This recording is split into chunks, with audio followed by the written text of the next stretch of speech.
et du commandement du chef d'état-major général.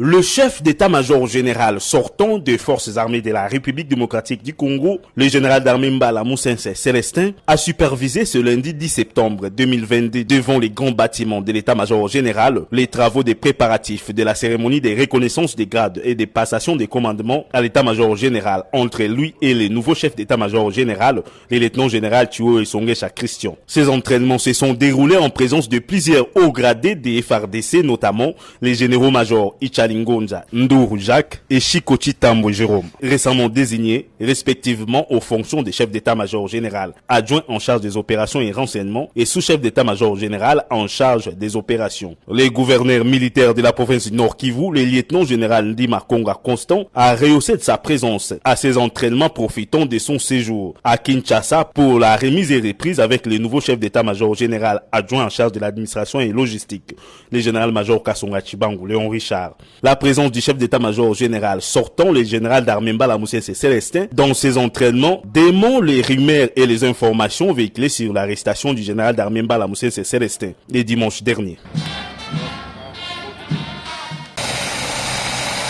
Invité par son homologue RD congolais Félix Antoine Tshisekedi Tshilombo, le président Denis Sassou Nguesso de la République du Congo est arrivé à Kinshasa ce samedi, en fin d'après-midi, par hélicoptère qui a atterri sur l'héliport du nouveau palais présidentiel du Mont Galema où l'attendait le maître du lieu. Une visite de travail et d'amitié au cours de laquelle les deux personnalités vont aborder plusieurs questions liées notamment à la coopération bilatérale et régionale. Liées par la géographie et par l'histoire, Kinshasa et Brazzaville ont intérêt à entretenir des relations de bon voisinage en toutes circonstances. La crise sécuritaire inhérente au mouvement des personnes fuyant les conflits interethniques à Kwamouth par le fleuve Congo et ses conséquences humanitaires sur les deux rives est l'un des sujets phares au centre du tête-à-tête entre les deux chefs d'État. Une autre question qui suscite la curiosité de l'opinion, c'est celle liée aux accords signés entre Kigali et Brazzaville en avril dernier, des protocoles d'accords dits d'entente et une convention de concession dans le domaine agricole. Le tête-à-tête de ce samedi va à coup sûr dissiper tout malentendu autour des rumeurs de nature à entacher des bonnes relations séculaires qui ont toujours caractérisé les deux nations sœurs. L'entretien de ce samedi fait suite aux précédentes entre Félix Antoine Tshisekedi Tshilombo et Denis Sassou Nguesso. La dernière en date est celle du mois de juin dernier où les deux personnalités s'étaient vues 2 fois à Oyo et à Kinshasa. Kinshasa et Brazzaville sont également politiquement impliqués dans le projet de construction du pont route-rail qui va relier les deux capitales dans le but d'accélérer les échanges commerciaux entre les deux pays et d'assurer la continuité et la fluidité du transport le long du corridor maritime du bief atlantique. La question de la gestion des forêts du bassin du Congo au lendemain du pré-COP 27 organisé par Kinshasa, dont la suite est prévue dans les jours qui viennent à Sharm el-Cheikh en Égypte, concerne au plus haut point Félix Antoine Tshisekedi Tshilombo et son homologue Denis Sassou Nguesso. La rencontre de Kinshasa est une occasion pour les deux chefs d'État de faire le tour d'horizon d'autres questions d'intérêt commun afin de renforcer la confiance mutuelle entre les deux pays voisins et leurs peuples respectifs. Kinshasa a organisé les travaux préparatoires de la COP27 qui se tiendra au mois de novembre prochain à Sharm el-Cheikh en Égypte. Les ministres de l'Environnement des différents pays qui ont pris part à ces assises ont été reçus par le président de la République Félix Antoine Tshisekedi Tshilombo, dont la problématique de l'environnement, du changement climatique et de la biodiversité constitue l'une de ses préoccupations majeures. Le chef de l'État présente la RDC comme un pays solution au changement climatique. Balai diplomatique à la Cité de l'Union africaine. Le chef de l'État Félix Antoine Tshisekedi Tshilombo a eu des entretiens sous la paillote présidentielle avec le vice-président de la Commission européenne en charge du climat, Timmermans, qu'accompagnait l'ambassadeur de l'Union européenne à RDC, Jean-Marc Châtaignier. Les enjeux que partagent la RDC et les pays européens concernant la crise climatique était au centre de leurs échanges.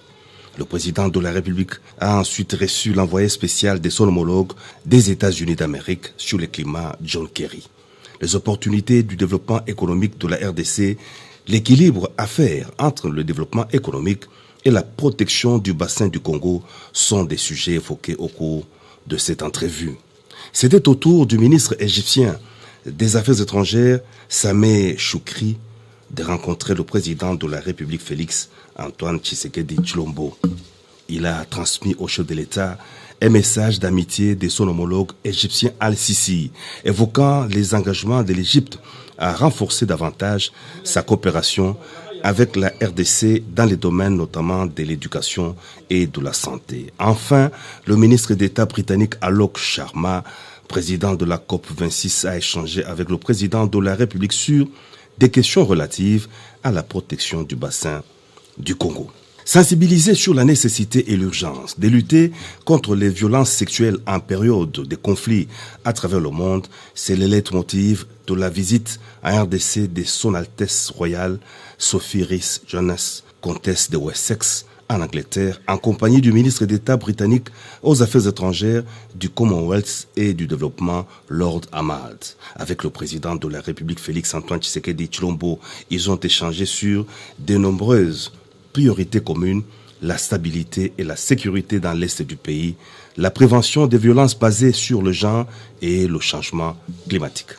Conflit Tekeyaka. La crise entre ces deux ethnies de la province de Mai-Ndombe doit s'aplanir définitivement pour la restauration d'une paix durable dans le Grand Bandundu. La question est au centre des échanges du président de la République Félix Antoine Tshisekedi Tshilombo avec les gouverneurs de province du Kwilu, Kwango et de Mai-Ndombe à la Cité de l'Union africaine. Les gouverneurs de ces trois provinces ont aussi évoqué des questions humanitaires avec la présence massive des déplacés du conflit Tekeyaka. Reçu également par le président de la République, le gouverneur de la Chopo, Madame Nikomba Madeleine, s'est déclaré rassuré par le soutien du chef de l'État aux efforts que fournit la province dans les domaines de la sécurité et du développement. Le vendredi 7 octobre 2022, le président de la République, commandant suprême des forces armées de la RDC et de la police nationale, Félix Antoine Tshisekedi Tshilombo, a présidé la cérémonie de passation de commandement au Kanchachi entre le lieutenant-général Christian Chiwewe et le général-major Ephraim Kabi Kiriza, le nouveau commandant de la garde républicaine. Le lieutenant-général Christian Chiwewe a été élevé au terme d'une ordonnance présidentielle au rang de chef d'état-major général des forces armées de la RDC. Sa visite de 24 heures à Kinshasa était qualifiée de grand enjeu. Visite d'amitié et de travail clôturée ce dimanche 9 octobre 2022. Avant de quitter le sol quinois, le président de la République du Congo, Denis Sassou Nguesso, a été reçu au palais présidentiel de Mont-Galema par son homologue de la RDC, Félix Antoine Tshisekedi Tshilombo. Les chaudes accolades entre les deux personnalités témoignent de l'excellence des relations bilatérales entre les deux pays. En tête-à-tête, les deux chefs d'État ont échangé pendant plusieurs heures. Même si, au sortir de leur rencontre, rien n'a filtré, l'on croit savoir que cette rencontre a permis de faire un tour d'horizon des questions liées à la sécurité, principalement celles relatives à l'agression rwandaise dans l'Est sous couvert du M23 et la paix troublée dans le Mai-Ndombe et ses conséquences humanitaires. L'occasion était également de dissiper tout malentendu au sujet des rumeurs de nature à entamer des bonnes relations bilatérales entre la République démocratique du Congo et le Congo-Brazzaville. Après des salutations et des petits messages d'au revoir, le président Sassou Nguesso a pris place à bord de son hélicoptère en fin de journée pour traverser les majestueux fleuves Congo et direction son pays.